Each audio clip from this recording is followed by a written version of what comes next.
दोस्तों ये तो आप सभी जानते हैं कि अपने प्यारे भारत में पूरे एशिया का सबसे बड़ा एयरपोर्ट बन रहा है। जी हाँ गाइस, इतना बड़ा इंटरनेशनल एयरपोर्ट न चाइना में है, न रसिया में है, न ही जापान में है। पूरे एशिया में कहीं भी नहीं है। इसे भारत के उत्तर प्रदेश में बनाया जा रहा है और इससे भी मजेदार बात यह है कि इसका 95% काम कंप्लीट हो चुका है। जी हाँ गाइस, इसी साल 2024 में इस इंटरनेशनल एयरपोर्ट से पहली फ्लाइट उड़ान भरेगी। तो आज के इस वीडियो में हम आपको बताएंगे कि यहाँ पर किन किन चीजों का काम कंप्लीट हो चुका है। हाउ कैन वी से कि इसका 95% काम कंप्लीट हो चुका है। इसमें कितने रनवे होंगे, कैसे ये पूरे एशिया का सबसे बड़ा एयरपोर्ट है। चाइना जो कि पूरे वर्ल्ड का सेकेंड लार्जेस्ट इकोनॉमी वाला कंट्री है, आखिर उसके पास भी इतना बड़ा एयरपोर्ट क्यों नहीं है। हम लोग इतना बड़ा एयरपोर्ट को क्यों बना रहे हैं, तो क्या है पूरा अपडेट, चलिए समझते हैं एकदम आसान भाषा में। नमस्कार दोस्तों, मैं विकास और आप देख रहे हैं ऑल इंडिया अफेयर्स।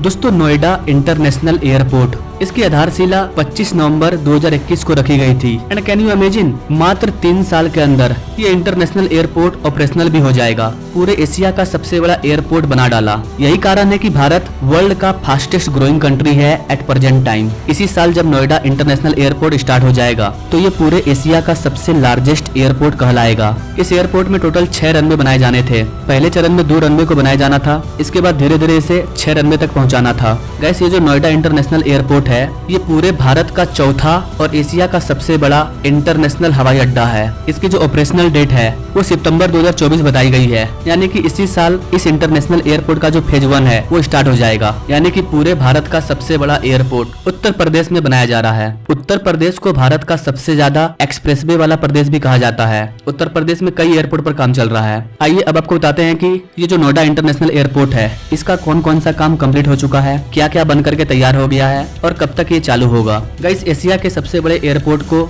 जेवर एयरपोर्ट के नाम से भी जाना जाता है और इसे नोएडा इंटरनेशनल एयरपोर्ट भी कहते हैं। इसके फेज 1 का जो कंस्ट्रक्शन है वो लगभग पूरा होने वाला है। जैसा कि मैंने आपको बताया, फेज 1 में 2 रनवे को बनाया जा रहा है। ये दोनों रनवे बनकर के तैयार हो चुका है। रनवे के ऊपर कैलिब्रेशन फ्लाइट की टेस्टिंग भी की जा चुकी है। जिस हवाई जहाज को इस रनवे पे चलाया गया है उसका नाम बीच क्राफ्ट किंग एयर 300 है, जिससे कि 19 अप्रैल यानी कि 2-4 दिन पहले यह पहली बार जेवर एयरपोर्ट पर आई थी। रनवे के अलावा जो एटीसी टावर होता है वो भी बनकर के तैयार है। एटीसी टावर से एयर ट्रैफिक को कंट्रोल किया जाता है, आप देख सकते हैं ये भी बनकर के तैयार है। इसके अलावा टर्मिनल बिल्डिंग का भी 90% काम कंप्लीट हो चुका है। इस इंटरनेशनल एयरपोर्ट के फेज 1 का जो डेडलाइन है वो है 30 सितंबर 2024, यानी कि अभी भी इसमें 5 महीने का समय है और 5 महीने बाद ये ऑपरेशनल हो जाएगा। सारे फॉर्मेलिटीज को पूरा करने के बाद इस साल के अंत तक नोएडा इंटरनेशनल एयरपोर्ट को आम जनता के लिए खोल दिया जाएगा और जो बाकी काम है वो भी चलते रहेगा। जब इसका फेज 1 कंप्लीट हो जाएगा तो दिल्ली में जो इंदिरा गांधी इंटरनेशनल एयरपोर्ट है उसका भार कम हो जाएगा। भारत की सबसे कंजस्टेड एयरपोर्ट दिल्ली एयरपोर्ट है और उसी के भार को कम करने के लिए नोएडा इंटरनेशनल एयरपोर्ट को बनाया जा रहा है। इसके अलावा गाजियाबाद में भी एक एयरपोर्ट को बनाया गया है जिसे हिंडन एयरपोर्ट कहते हैं। यानी पूरे दिल्ली को 3 बड़ी एयरपोर्ट मिल चुकी है। ये जो हिंडन एयरपोर्ट है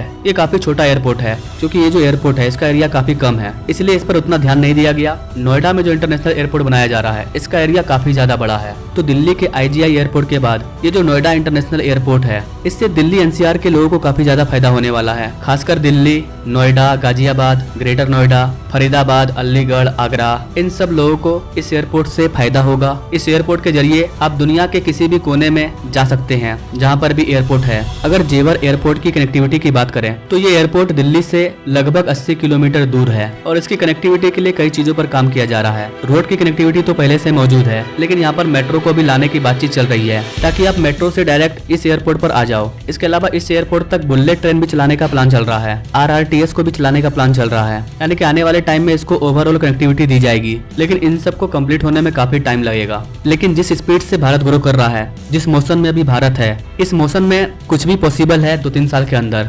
और 2-3 साल के अंदर आप देखेंगे कि ये सारी कनेक्टिविटी इस एयरपोर्ट को मिल चुकी होगी। जेवर एयरपोर्ट को यमुना एक्सप्रेसवे के किनारे बनाया गया है। यमुना एक्सप्रेसवे से जेवर एयरपोर्ट की जो दूरी है वो 2 किलोमीटर की है और इस 2 किलोमीटर की दूरी को कवर करने के लिए शानदार एक्सप्रेसवे को बनाया गया है। और ये जो 2 किलोमीटर का एक्सप्रेसवे बन रहा है इसका काम भी फाइनल स्टेज में आ चुका है और बताया जा रहा है कि 2 से 3 महीने के अंदर यमुना एक्सप्रेसवे से जेवर एयरपोर्ट की कनेक्टिविटी पूरी तरह से क्लियर हो जाएगी। यहाँ पर आपको बता दें गाइस कि ये जो एक्सप्रेसवे है ये जेवर एयरपोर्ट को दिल्ली मुंबई एक्सप्रेसवे से भी कनेक्ट करती है। फरीदाबाद से जेवर एयरपोर्ट तक 30 किलोमीटर का एक्सप्रेसवे को बनाया जा रहा है। और ये एक्सप्रेसवे दिल्ली मुंबई एक्सप्रेसवे का लिंक रोड है। ये भी इस साल के अंत तक कंप्लीट हो जाएगा। यानी कि जेवर एयरपोर्ट पर पहुंचने के लिए कई कनेक्टिविटी को तैयार किया जा रहा है। चाहे वो दिल्ली हो, गुड़गांव हो, हर जगह से आप आसानी से इस इंटरनेशनल एयरपोर्ट पर पहुंच पाएंगे और फिर यहाँ से दुनिया के किसी भी कोने में जा पाएंगे। तो गाइस ओवरऑल जेवर एयरपोर्ट का 95% काम कंप्लीट हो चुका है और सितंबर 2024 में इसकी जो फेज 1 है वो चालू हो जाएगी। वैसे गाइस आप इस चीज के बारे में क्या सोचते हैं? क्या नोएडा इंटरनेशनल एयरपोर्ट का जो काम है वो सितंबर 2024 में कंप्लीट हो जाएगा? क्या इस साल हम लोगों को इस इंटरनेशनल एयरपोर्ट से पहली फ्लाइट का उड़ान देखने को मिलेगा? क्या सोचते हैं गाइस आप इस चीज के बारे में कमेंट करें और ऐसे लेटेस्ट अपडेट के बारे में जानने के लिए हमारे चैनल से जरूर जुड़े। Now thanks for watching. मिलते हैं अगले वीडियो में एक नई जानकारी के साथ। तब तक के लिए जय हिंद।